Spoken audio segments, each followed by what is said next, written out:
Salut, je suis Marilou, j'ai créé Mes Jolis Chapeaux et là sur cette photo je suis sur un volcan à La Réunion avec mon associé. Comment ça se fait? Laissez-moi vous présenter d'abord Mes Jolis Chapeaux, une plateforme de cours en ligne pour que vous appreniez à faire vos chapeaux. Ensemble on a créé des kits, des ateliers en présentiel à Saint-Nazaire, des patrons de couture ou encore des événements sur mesure. Regardez comme c'est joli cette petite vidéo. L'été dernier, nous sommes allés à La Réunion. Pourquoi? Alors certes, on aurait pu se contenter de se balader avec nos modèles de chapeaux dans des champs de canne à sucre à la mer, mais on n'a pas fait que ça. On a été contacté par une association qui s'occupe de tresser le chouchou. Le chouchou, c'est cette plante que vous voyez qui pousse à l'état sauvage ou qui est cultivée et qui est endémique au cirque de Salazie qui se situe à La Réunion. On est donc parti avec notre matériel, nos formes à chapeau, nos rottins, tout ce qu'il fallait. Le chouchou, il est utilisé pour plein de choses, mais c'est cette partie-là que vous voyez qui est utilisée pour faire une paille, qui est ensuite tressée et qui forme des chapeaux.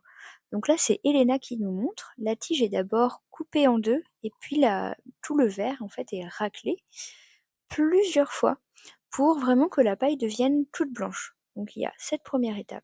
Ensuite, c'est nettoyer une deuxième fois pour donner du brillant à la paille avec Céleste.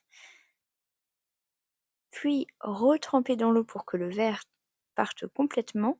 Et là, la tige est égouttée avec un couteau et mise à sécher au soleil. Une fois que toutes les fibres sont sèches, elles sont tressées. Il faut savoir que c'est un travail qui est juste énorme. Il y a différents types de tresses qui sont utilisées. Là, c'est la paille dentelle que Roselyne nous montre. Il faut imaginer que pour faire un chapeau, il faut en moyenne 25 mètres de tresse de chapeau. Et nous, ce qu'on a pu apporter à La Réunion, c'est tout ce qui est technique de moulage sur forme en bois, comme on fait ici à Saint-Nazaire. On a aussi intégré des techniques d'armature avec ici ce qu'on appelle une lame de paille qui permet au chapeau d'avoir une bonne tenue dans le temps.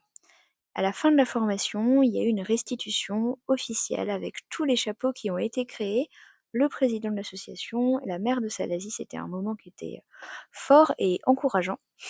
Là, vous pouvez voir tous les chapeaux qui ont été créés. C'est vraiment une production énorme. Je vous en montre quelques-uns un peu plus en détail. Je ne pouvais pas tout montrer. Par contre, sur le blog, vous avez un article qui les présente tous, je crois.